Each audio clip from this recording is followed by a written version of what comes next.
12 साल की बच्ची की कीमत 5.5 लाख रुपए। 5.5 लाख रुपए में 12 से 13 साल गारंटी के साथ। डील तय, लेकिन बच्ची गायब। वो बच्ची कहाँ है? कौन सी बच्ची? मासूम बच्ची को जमीन खा गई या आसमान निगल गया?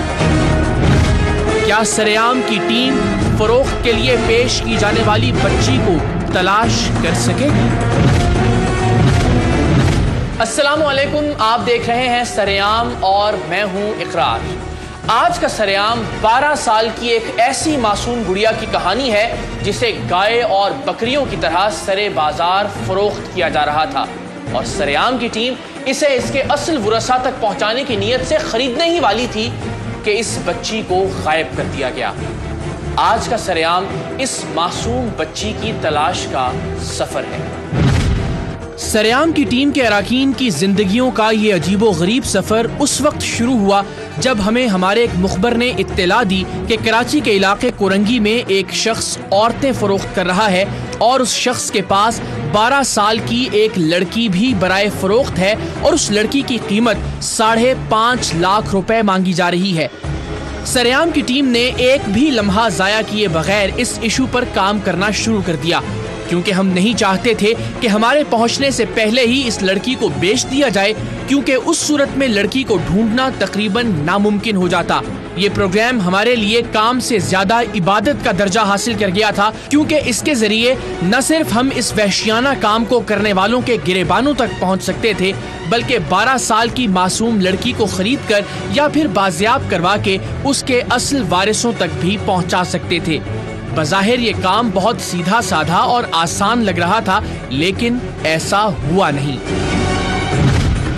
यहाँ ये वजाहत इंतहाई जरूरी है कि हमने इस प्रोग्राम को 3 महीने पहले रिकॉर्ड किया था और फिर ARY न्यूज की मैनेजमेंट की मुशावरत के बाद इस प्रोग्राम को ऑन एयर ना करने का फैसला किया गया था, क्योंकि हम नहीं चाहते कि किसी की मजबूरियों को प्रोग्राम की शक्ल में बेचा जाए।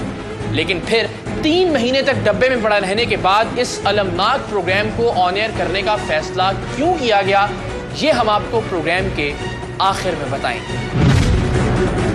इस खबर पर कि 12 साला बच्ची बराए फरोख्त है, हमने अपने मुखबर को गाहक बनने पर आमादा किया और खुफिया कैमरे के साथ उसे बच्ची की डील करने के लिए कोरंगी के उस अड्डे पर भिजवा दिया जहां हमारी मालूमात के मुताबिक और भी औरतें और लड़कियां बेचने के लिए लाई जाती थीं। कुछ ही देर में 12 साल की एक मासूम बच्ची हमारे मुखबर के सामने पेश की गई। वो बच्ची चाय लेकर आई थी और हमारे अंदाजे के मुताबिक वो नहीं जानती थी कि उसका सौदा किया जा रहा है। बच्ची कुंवारी है? हाँ, बच्ची कुंवारी, कुंवारी बच्ची है। उसकी उम्र क्या है? 13 साल होगी। पक्की बात है, 13 साल पक्की। बच्ची के जाने के बाद उसे बेचने वाले शख्स ने उसकी कीमत 5.5 लाख रुपए मांगी और ये जमानत भी दी कि उसे खरीदने के बाद इसे मारें, काटें या जलाएं, कोई आपसे कुछ नहीं पूछेगा। इस मासूम के बारे में उस खबीस ने कुछ ऐसी फौहश गारंटीज भी दी जिनका जिक्र टेलीविजन पर मुमकिन नहीं है। पैसे कितने? पैसे 5.5। कम नहीं होंगे, 5.5 ज्यादा।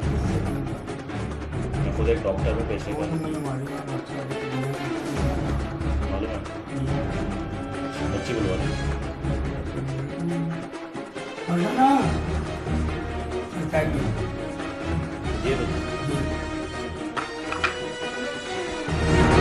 हमारे मुखबर ने जो गाहक बना हुआ था बच्ची बेचने वाले शख्स को बताया कि वो ये बच्ची एक अय्याश और शौकीन डॉक्टर के लिए खरीद रहा है और वो कल 4 बजे डॉक्टर और रकम को साथ लेकर आ जाएगा।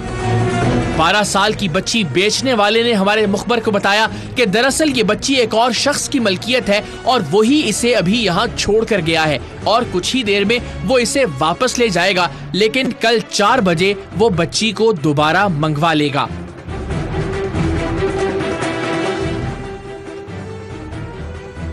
अगला दिन सरेआम की टीम के लिए इंतहाई अहम था, क्योंकि हम मजीद किसी ताखीर के बगैर बच्ची को बाजियाब करवाना चाहते थे और हमारा प्लान था कि जैसे ही वो बच्ची दोबारा से हमारे मुखबर और डमी डॉक्टर साहब के सामने लाई जाएगी, हम पुलिस के हमरा उस अड्डे पर छापा मारेंगे ताकि एक मासूम जिंदगी को बचाया जा सके।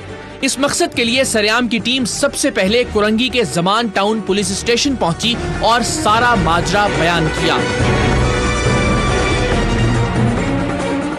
अगर गुजारिश ये है, हमें कुछ कार्रवाइयाँ करने वाले हैं, कुछ लोग गिरोह है पूरा और इंसानी स्मगलिंग में मुलव्वस, पर उसको हमने बुलाया है कहीं से, जगह अपनी अरेंज की है यहाँ पे और वो लोग आएंगे वहाँ पे। तो अब ये है कि देखना है अफसरान से भी कोऑर्डिनेट करके हमें कोई 2 लोग चाहे हो, कोई एक बंदा हो बेशक सादा में हमारे साथ हो, ताकि वो देखता रहे कार्रवाई को। चलो बेहतर है, इंचार्ज भी बैठे हैं, उनसे मुलाकात करा। हाँ बस उनसे बात कर लें, उनसे मिल लेते हैं, उनसे कुछ बता देते हैं तफसील। कल का टाइम हो गया? नहीं अभी आज की बात आना है। अभी मोबाइल कार्डिंग करा देते हैं साथ में। नहीं, मेरा ये ज़ाती ख्याल है कि 2 चाहे सादा में बंदे हो हमारे साथ अंदर हों वो, बस वो जब पकड़े जाएँ तो उनके सामने हो जो, बस ये असल मकसद ये है। उसके बाद फिर वो अपनी कार्रवाई करें, कानूनी जो भी करनी ले आए उनको यहाँ। चलो ठीक है। पहले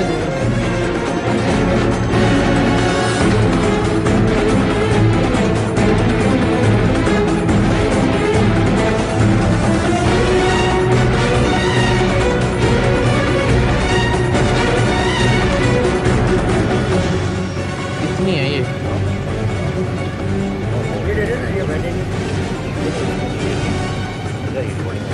इसको मैं बंद कर रहा हूँ, वहाँ जाके इसको ऑन कीजिएगा।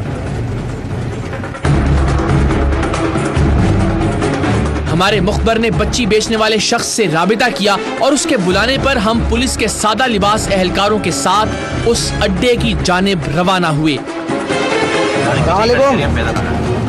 मैं आ जाऊं भाई, ये करीबी हूँ आपके पास। आप बिल्डिंग के पास खड़े रहो, बिल्डिंग के पास।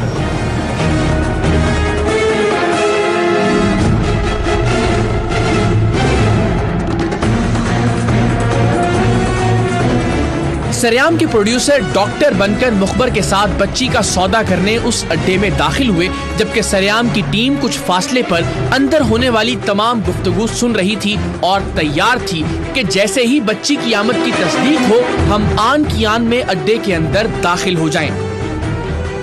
पुलिस के सादा लिबास एहलकार भी गैर महसूस तरीके से हमारे इशारे के मुंतजिर थे, लेकिन अड्डे के अंदर होने वाली गुफ्तगू कुछ ज्यादा हौसला अफजा नहीं थी। बच्ची फरोख्त करने वाला हमारे मुखबर और डमी डॉक्टर को बता रहा था कि बच्ची शायद आज शाम तक आएगी। अब हमें फौरी फैसला करना था कि बच्ची के आने का इंतजार किया जाए या फिर इस शख्स को अभी के अभी पकड़ लिया जाए ताकि वो खुद हमें उस बच्ची तक ले जाए। एक इम्कान ये भी था कि बच्ची फरोख्त करने वाले इस शख्स को हमारे नुमाइंदों पर शक हो गया हो और शाम को शायद ये शख्स हमारे हाथ न लगे और यूं उस मासूम गुड़िया को बाजियाब करवाने का ख्वाब हमेशा ख्वाब ही रह जाए। सो हमने अंदर मौजूद अपने नुमाइंदों को हंगामी पैगाम भेजा कि हम ये कार्रवाई इसी वक्त कर रहे हैं, लेकिन तब तक वो बाहर आ चुके थे।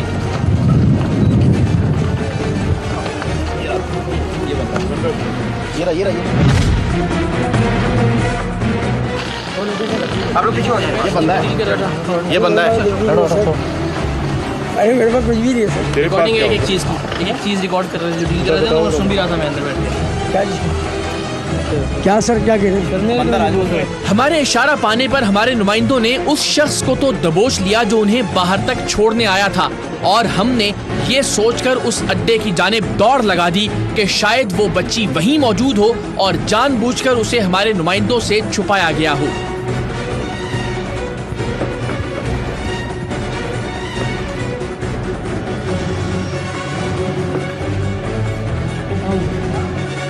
इस अड्डे में इस्मत फरोशी करने वाली लड़कियां और औरतें तो मौजूद थीं, मगर वो बच्ची गायब थी जिसे गुज़श्ता रात हमारे मुखबर को दिखाया गया था। किसकी डील हो रही थी? इससे? इनसे इनकी चाचा जो है ना, वो बेचने की बात हो रही थी, इनकी थ्रू ही हो रही थी। अच्छा, कर लिया हमसे। आओ इनको लेके चलें जी। लड़कियों का ये बारिश व्यापारी ऐसे अदाकारी कर रहा था जैसे वो उस बच्ची के बारे में कुछ जानता ही नहीं। नहीं भाई, हम तो बोलते हैं रोज अभी अगर सब बताओगे आगे जाएगा। नहीं थाने में अभी नहीं करेगा। थाने में फोन लगेगी 2 फिर करेगा फोन। उसको बुलवाएगा। इनको लेके जाए फोन पे, वरना सारा सिस्टम खराब हो जाएगा। इनको भी लेके आना, ये फोन को मैं इतना दे देंगे।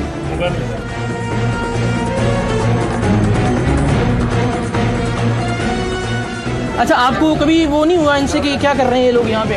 जी हुआ है। मैं आई भी हूँ, शक भी था, मैं आती थी, मैंने घर दिया हुआ, मुझे पता चलता था जैसे कोई औरत कहते थे नहीं हम रिश्ता करवाते हैं, हम शादियाँ करवाते हैं। अलग औरतें आती थी यहाँ? हाँ जी। इनकी अच्छा, ये जो औरतें यहाँ पे इस वक्त मौजूद हैं, इनमें से इसके घर की औरत कौन है? कोई भी नहीं है? यही है जो बोल रही है है बस। और एक है वो दूसरी गलत औरत, वो दूसरी जो है वो बुलाई हुई है बाहर से। बिल्कुल बुलाई हुई है। वो बच्ची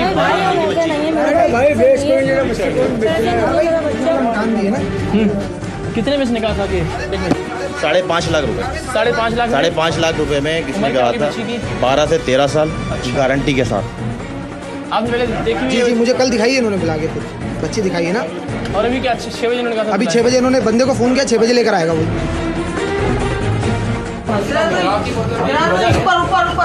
शराब की बोतल है। भाई ये लोग ही पीते हैं। कौन लोग पीते हैं?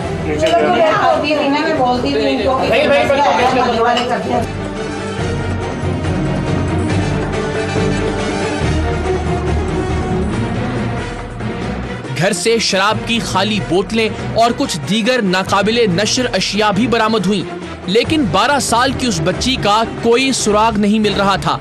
आखिरकार इन तमाम लोगों को थाने ले जाने का फैसला किया गया।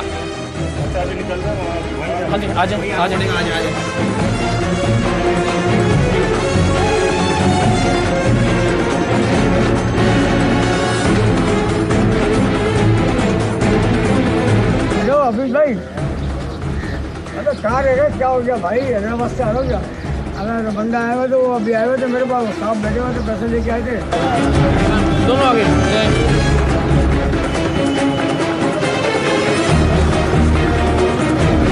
वो बच्ची कल वाली कहाँ है? कौन सी बच्ची? वो जो कल इन्होंने देखी है। नहीं यार, कोई भी नहीं है बच्ची यार।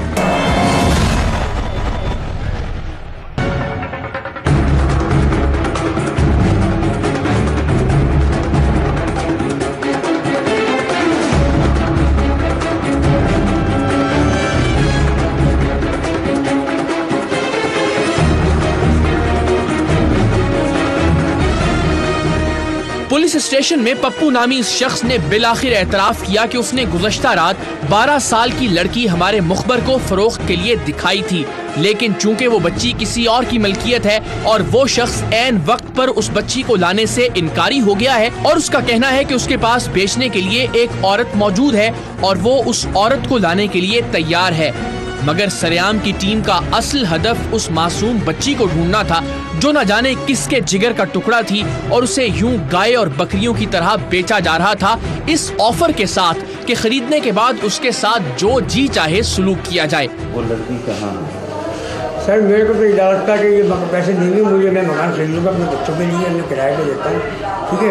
आपकी रिकॉर्डिंग हुई है, तमाम चीज़ें हम रिकॉर्ड हैं। सही कह रहे हैं। तो मैं उस पर खुद कहा है कि मुझे 5.5 लाख रुपए में मैं तमाम चीज़ें आपको दरवाजे कर दूँगा और 13-14 साल की बच्ची आपने बताया। हाँ आप बोले सही, ठीक है? ठीक है। वो कहाँ है 13-14 साल की बच्ची? बच्ची हमारे हवाले करें और आप जाएं, जिसकी बच्ची है उसको वापस कर देंगे, उसके बच्ची के साथ। अभी आप जल्दी बताएं कि कितनी देर में लड़की मिल जाएगी? सर वो लेकर जाओ इनको। सर वो तो उसको फोन करना पड़ेगा ना। अच्छा तो अब हम जाएं उसके पास? सर उसको तो कॉल करनी पड़ेगी ना। आपको नहीं पता कि वो बच्ची कहाँ है इस वक्त? नहीं उसको तो कॉल करनी पड़ेगी ना बंदे को। नहीं बंदा कौन है?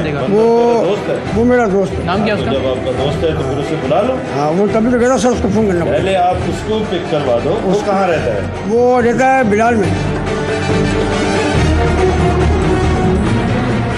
हमने पप्पू नामी इस आदमी को कायल करने की कोशिश की कि अगर वो हमें उस आदमी तक पहुंचा दे जो कल उस बच्ची को लेकर आया था तो उसकी जान छूट सकती है, और वो हमारा साथ देने पर राजी हो गया। ये ना तुम्हारा ये काम है, ना तुम्हारा घर है, ना तुमसे मैं लेना है, ना तो बच्ची सिर्फ वो दे दो, उसके बाद तुम भूल जाओ बस, उसके बाद तुम थे ही नहीं। आओ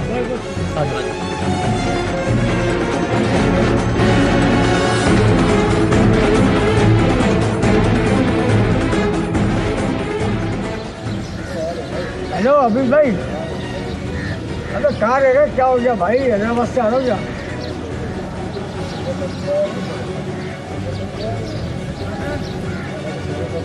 हाँ हाँ बताओ।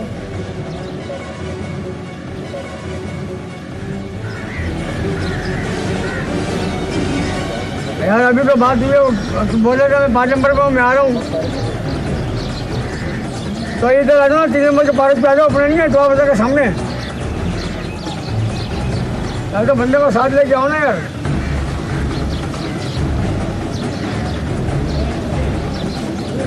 अगर तो बंदा आया हुआ तो वो अभी आया हुआ तो मेरे पास साहब बैठे हुए थे, पैसे लेके आए थे। फिर अब क्या करना है? तो कहाँ गया हुआ है?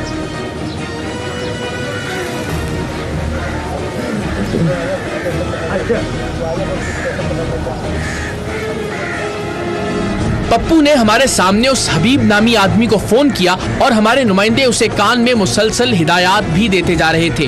हम सबका अव्वलीन मकसद ये था कि चाहे हबीब उस बच्ची को लाए या ना लाए, वो खुद आ जाए, क्योंकि अगर एक बार वो हमारे हत्थे चढ़ जाता है तो हम उस बच्ची तक आसानी से पहुंच सकते हैं। अगर तो भाई ये बात कर लो इनसे, इनको बता दो भाई को, भाई से बात करने आए हुए। हेलो अस्सलाम वालेकुम। पप्पू ने हबीब से हमारे मुखबर की बात भी करवाई, मगर वो आने पर आमादा दिखाई नहीं दे रहा था। उसका कहना था कि उसके पास जो औरत है वो मुश्की रंग की है। हमें बाद में मालूम हुआ कि इस फील्ड में मुश्की रंग का मतलब काला रंग होता है, लेकिन हमें उस वक्त रंग से कोई मतलब नहीं था। हम तो चाहते थे कि बस किसी तरह वो हमारे जाल में आ जाए और बिल आखिर हमारा मुखबर उसे कायल करने में कामयाब हो गया। देखो जल्दबाजी ना हमेशा नुकसान देती है ना, कोई बात नहीं भाई, कम से कम यार हमें तसल्ली तो दो, हम चले हैं वापस। आप ऐसा करो, आगे बात कर लो। सुनो, आप आके बैठ के चाय वाय पी लेते हैं अपन, मटके वाली पुलिया पे उतर जाओ, वहीं मैं आ रहा हूँ पप्पू भाई के साथ ना, सही है? वापसी टर्न मार लें वापसी, बस फौरन आ जाए, सही है? चाय पी लेंगे वहीं बैठ के, सही है? फिर कल पे रख लेंगे, मीटिंग कर लेंगे कल के वाले से जो भी। चलो ठीक है, आ जाओ भाई। वो बोल रहे मैं दूसरी लड़की देखने जा रहा हूँ, मटके वाली पुलिया से अंदर हूँ मैं काफ़ी, सही है? मेरी उस लड़की से बात हुई है, मुश्किल कलर की लड़की है, इन्होंने मुश्किल कलर किया, मना कर दिया था मुझे, लेकिन फिर भी उससे बात करके आ रहा हूँ। नहीं मटके वाली पुलिया पर बैठो, फिर वहीं बैठ के बात कर लेता, कल मैं तुम्हें दे दूँगा बच्ची। पैसे वैसे नहीं लेके जाऊँ, बोल रहे हैं पैसे वैसे नहीं लेके जाओ, आप बैठो उनके साथ, मैं आ रहा हूँ। वो बोल रहे ना, वो अभी मौजूद नहीं है मेरे पास, इसको पकड़ो तो लेंगे, इसको पकड़ेंगे तो खुद बंदा ले लो, बंदा टाइम नहीं करते, निकल मोटरसाइकिल पे भेजो।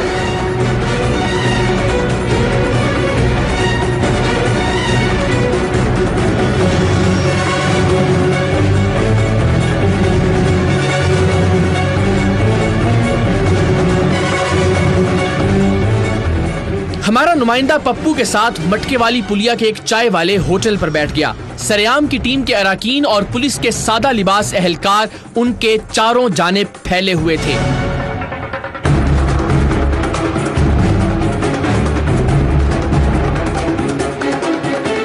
हम बाकी लोग करीब ही की एक गाड़ी में स्टैंड बाय पोजीशन में थे और फिर कुछ ही देर में हबीब भी वहां पहुंच गया।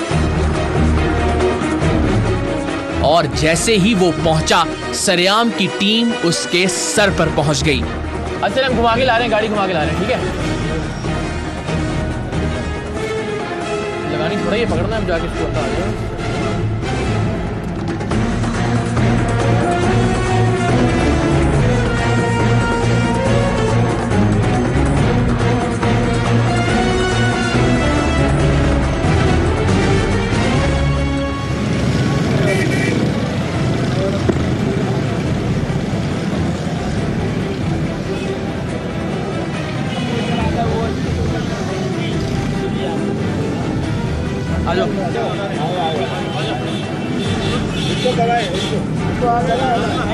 दोनों आगे ले। मोबाइल से पकड़े, मोबाइल पुलिस के सादा लिबास एहलकारों की मदद से पप्पू और हबीब को थाने लाया गया ताकि 12 साल की उस लड़की के बारे में मालूम किया जा सके जिससे ये दोनों मिलकर हमारे मुखबर को फरोख्त कर रहे थे, और उस बच्ची को गुज़श्ता रात हमारे मुखबर के सामने पेश भी किया गया था। वो जो आप बता रहे हो अभी 1 लाख रुपए में, वो लड़की मुकम्मल तौर पे हमें दोगे? मतलब ये मुझे वो आदमी ने जो आपने अभी जो कहा वो मुझे दोगे, बाद में मेरे साथ कोई पंचायत तो नहीं होगी किसी किस्म की? अभी आपने मुझे कहा कि ना मैंने बाबा मेरे से बात हुई थी 1 लाख रुपए में, आप उसको मारो पीटो कुछ भी करो, ऐसा कहा आपने? ये तो सच है। सच है। वो कौन है लड़की? वो लड़की कौन है ये बताओ। वो अभी आप यकीन करें ना करें, मैंने भी नहीं छोड़ दे यकीन को। तुमने 1 लाख रुपए कर लिया। क्या बोला? बच्चे नहीं है, बच्चे कहाँ होते हैं? जो बात कर रहा हूँ मैं 1 लाख रुपए कर दिया। इसके पास ही है यार, क्या करूँगा? इसके पास ही मुझे बोला बच्चा को नहीं देंगे। अरे अभी सब बताएगा, अभी सब बताएगा, ये सब बताएगा। ठीक है ना, काम है। क्या बोला? सच बताओ। मेरे को इन्होंने बोला कि भाई बंदी चाहिए, ठीक है ना, शादी करना है उस बंदे को डॉक्टर साहब को। फिर मैंने इनसे बात करी, ठीक है ना, इन्होंने फिर मेरे को बोला कि मैंने बोला यार वो पप्पू भाई देखता हूँ मैं कि बंगाली है वो ये काम करता है। अभी जो आपने मुझे बोला मैं सब अभी वही बात छोड़ दो। आपकी इससे क्या बात हुई हमें नहीं बताओ। अभी आपसे जब मैंने हाथ मिलाया, मैंने कहा इतनी देर हो गई, आप मैंने कहा कल जो आप बच्ची लाए थे, आपने बोला 8 बजे का टाइम होगा हफीज भाई, अभी पूछा ना आपने इनसे पप्पू भाई, तो आपने कहा 2.5 लाख रुपए में मेरी बात हुई, मिला 5.5 लाख रुपए में हमारी पप्पू भाई से बात हुई है। सही है, 5.5 लाख रुपए में बात हुई, 3 लाख हमारे होंगे, 2.5 लाख यही बोला था। तो फिर आप कैसे बोले वो बच्ची नहीं थी कल? यार अब ये इनसे सब बताएंगे, अभी इज्जत से नहीं बताएंगे। बता दो गाड़ी में हो गई तो बता दो। कल लाए थे बच्ची? नहीं, भले आप मुझे मारो, नहीं लेके आया मैं।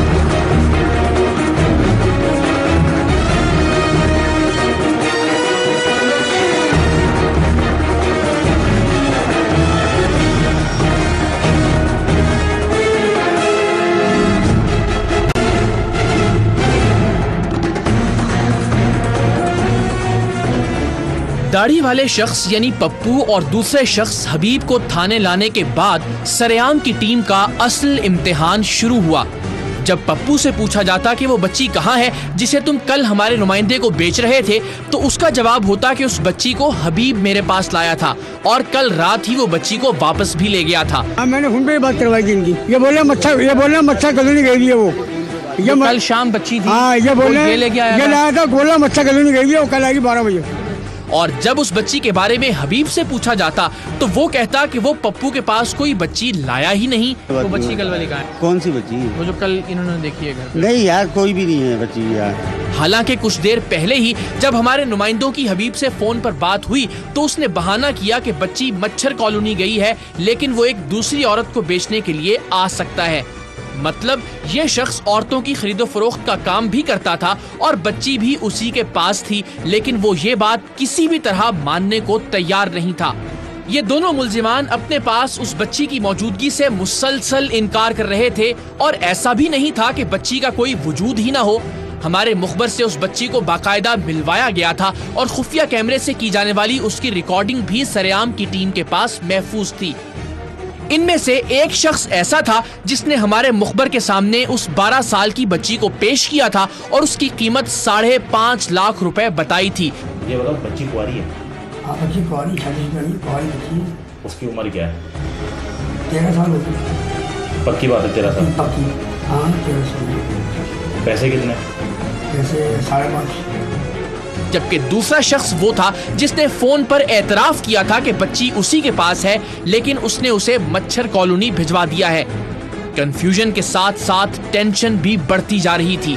बच्ची की जिंदगी और बाजियाबी के लिए एक एक लम्हा कीमती था और यहाँ ये दोनों झूठ पर झूठ बोलते जा रहे थे, जबकि मीडिया की टीम की मौजूदगी के बायस पुलिस सच उगलवाने के अपने रिवायती तरीके भी इस्तेमाल नहीं कर रही थी और ये दोनों इसका नाजायज फायदा उठा रहे थे। शायद ये जानते थे कि जब तक कैमरे ऑन हैं, पुलिस इन पर हाथ नहीं उठाएगी। वो बहुत बड़ा गेम खेल रहा है। ये दोनों गेम खेल रहे हैं, ये दोनों गेम खेल रहे हैं। फिर अचानक एक समझदार पुलिस अफसर ने मुझे कैमरा बंद करवाने का इशारा किया और मैंने इन दोनों मुल्जिमान पर नफ्सियाती दबाव डालने के लिए कैमरे बंद करने की हिदायत कर दी। नहीं कैमरा कट करें यार। वो बच्ची जो है, बोल बच्चा बता, कैमरा बंद नीचे।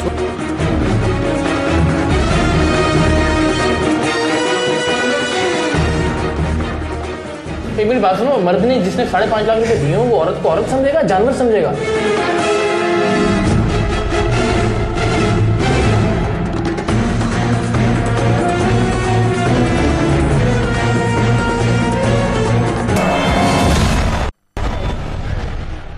ख़वातीन और हज़रात, जैसे जैसे वक्त गुजरता जा रहा था, इस बच्ची के मिलने की उम्मीदें भी दम तोड़ने लगी थी।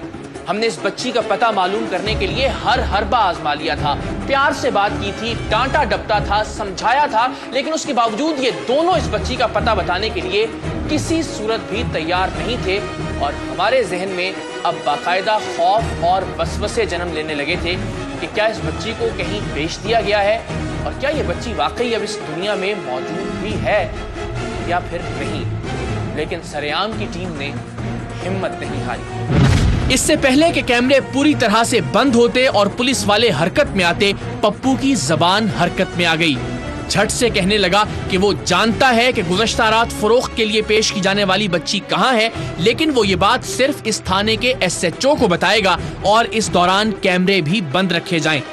सरेआम की टीम के लिए बच्ची की बाजियाबी से ज्यादा कुछ भी अहम नहीं था, लिहाजा उसकी बातों पर अमल किया गया। और जब सरेआम की टीम के कैमरे दोबारा ऑन हुए तो वो बच्ची थाने में बुलवाई जा चुकी थी। मेरी दरखास्त है कि अगर बच्चियां इस वक्त अपने वालिदैन के साथ ये प्रोग्राम देख रही हैं तो अज़राए करम कुछ देर के लिए चैनल तब्दील कर दीजिए, क्योंकि हमारे लिए अपने प्रोग्राम से ज्यादा मुआशरे की अक़दार और रिश्तों का एतमाद अहम है।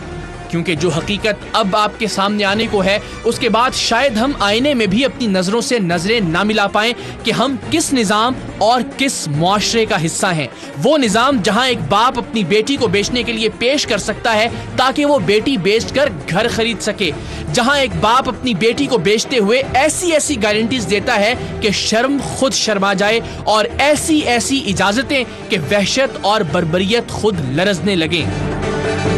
पप्पू नामी ये हट्टा कट्टा आदमी SHO और सरेआम की टीम के सामने अपनी बेटी को फरोख्त करने का एतराफ कर रहा था। अभी ज़ाहिर इन्होंने आप ही पे एतमाद का इजहार किया कि आप ही को बताऊंगा मैं कि क्या मसला है। अपनी जाति इसकी अभी सगी बेटी है। तो ये आप ये बताया। बिल्कुल बिल्कुल। तो मुझे एक बात ये बताओ कि अगर तुम इसको वाकई बेच देते, जो इस तरह कह रहे हो बेटा बेच ही रहे थे ना, पैसे ले रहे थे ना, तुम पैसे ही ले रहे थे ना, तो बेच ही रहे थे ना, और क्या कर रहे थे, इसे बेचना ही कहते हैं ना। तो उसके बाद तुम्हें ये नहीं था कि क्या करता कोई बंदा जिसने खरीदी हो औरत, वो क्या करेगा औरत के साथ यार? मेरी बच्ची की जिंदगी बन जाएगी डॉक्टर साहब, जिंदगी बनेगी। एक मेरी बात सुनो, मर्द ने जिसने 5.5 लाख रुपए दिए हो वो औरत को औरत समझेगा, जानवर समझेगा? ये समझा के साथ ये बोला करे डॉक्टर तो कोई नहीं है, पैसे वाले नो तो मैं खेली की बच्ची गाड़ी में चलो पैसे देंगे मैं मकान ले लूँगा तुम्हारी की जब अपने मकान के लिए तुम इसकी जिंदगी तबाह कर रहे थे। लानत है ऐसे मकान पे, उस मकान का क्या करना था तुमने? उससे कब्र बेहतर है यार। मुझसे गलती हो गई, चलो मुझे दफन कर दो, बहुत दे।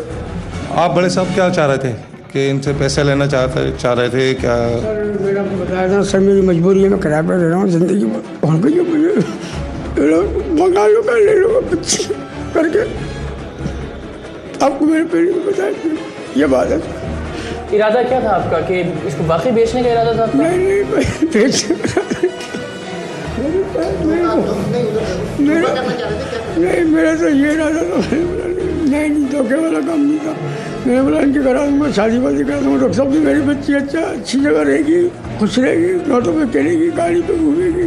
मैंने बोला मैं पैसे देकर मैं अपना मकान ले लूँ, किराए पर रखेगा, जिंदगी होगी पूरी। असल में ये इलाका कुरंगी का इलाका है, गरीब और मिडिल क्लास लोग रहते हैं, कम पढ़े लिखे लोग हैं, रहते हैं ये किराए के मकान में। इसका मकसद यही था कि मैं अपनी बच्ची को सामने लेके जाऊं और इसको शादी कराऊं या बेचूं, इसको मकसद यही था। और एडवांस में जो पैसे मिलते किराए के मकान में रहते थे, ये यहाँ से इनको बेवकूफ़ बनाते और लेके चले जाते। और बच्ची जो सरेआम की टीम और पुलिस के छापे के दौरान पढ़ने गई थी, शक्ल से इतनी समझदार और मुदब्बर दिखाई देती थी कि अगर उसे पढ़ाया लिखाया जाए, उस पर तवज्जो दी जाए तो वो जिंदगी के किसी भी मैदान में अपना नाम पैदा कर सकती है। बेटा आपको अंदाजा है कि आपके वालिद क्या कर रहे थे आपके साथ? आप मुझे लगता है अच्छी समझदार बच्ची हो, आप समझती हो चीज़ों को। नहीं, मेरे वालिद साहब ऐसा तो नहीं कर सकते, मेरे को भेज तो नहीं सकते। आपके सामने कह रहे हैं ना वो बैठ के। कहाँ तक पढ़ी हुई आप? 4 क्लास। 4 क्लास में आगे फिर स्टडी जारी नहीं रखी आपने? क्यों? किराए का मकान था ना, छोड़ दिया था हमने। लेकिन उसका बाप उसे मारने पीटने, काटने और जलाने के लिए किसी को भी बेचने को तैयार था। ये आदमी आंसुओं में भीगता जा रहा था और मैं सोच रहा था कि इस शख्स का गिरेबान पकड़ूं जो किसी भी मजबूरी के बगैर बस अपना घर खरीदने के लिए अपनी बच्ची को बेच रहा था, या फिर उन हुक्मरानों का जिनकी हवस रायविंड और सरे महल्लात की तामीर के बाद भी खत्म होने का नाम नहीं ले रही। प्रोग्राम की रिकॉर्डिंग खत्म हुई और सरेआम की टीम ने इस प्रोग्राम को कभी भी ऑन एयर न करने का फैसला किया और आप तक नए हकायक पहुंचाने की खोज में लग गई। हमारे नंबर देने के बावजूद पप्पू ने हमसे किसी भी तरह का कोई राबिता नहीं किया और हमारा ख्याल था कि शायद अपनी गुड़िया जैसी बेटी के सर पर हाथ रख के कसम खाने के बाद पप्पू किसी बाइज्जत रोजगार की तलाश में कामयाब हो गया होगा। लेकिन 3 महीने के बाद हमारे उसी मुखबर ने हमें दोबारा इत्तिला दी कि जिस्म फरोशी का काम तो पप्पू ने कभी छोड़ा ही नहीं था, लेकिन अब वो एक बार फिर अपनी बेटी का सौदा तय करता फिर रहा है। पप्पू भाई अंदर बात करो, कोरंगी से आपका ना इमदाद ने नंबर दिया है। पप्पू भाई कोई करा दो ना काम हमारा यार। सरेआम की टीम ने एक बार फिर तस्दीक के लिए पप्पू के नए घर का सुराग लगाया और अपने कुछ और नुमाइंदे गाहक बनाकर उसके पास भिजवाए और उस घटिया शख्स ने वही किया जिसकी मालूमात हमें फराहम की गई थी। तुम जाओगे कस्टमर बन के तुमने अंदर जाना है, ठीक है? मतलब हमने ये देखना कि प्रूफ एविडेंस हमारे पास आ जाएंगे, उसके बाद हम इकरार के साथ रेडी कर देंगे। मैं अपना जो है ना मोबाइल ऑन रखूंगा, कॉल पे लगा के रखूंगा, ठीक है? यानी इंसानियत की तजलील वाले ये काम पप्पू नामी इस जानवर की जरूरत नहीं बल्कि आदत है। पप्पू के झूठे आंसुओं और अपनी बेटी के सर पर हाथ रखकर खाई गई कसम के बाद हमने जिस प्रोग्राम को नशर न करने का फैसला किया था, अब वो प्रोग्राम आपके सामने है। आप बताइए हमें क्या करना चाहिए था और अब हमें क्या करना चाहिए? शर्म नहीं आती? क्या ठीक है, शर्म नहीं आ रही आपको? फिलहाल सरेआम की टीम ने पप्पू को कानून के हवाले करने और इसकी मासूम बच्ची को दारुल अमान भिजवाने का फैसला किया है। लेकिन जिस नन्ही शहजादी को उसके बाप के घर में पनाह नहीं मिल पाई, उस बेचारी को दारुल अमान में क्या खाक अमान मिलेगी? अल्लाह हम सब पर रहम करे।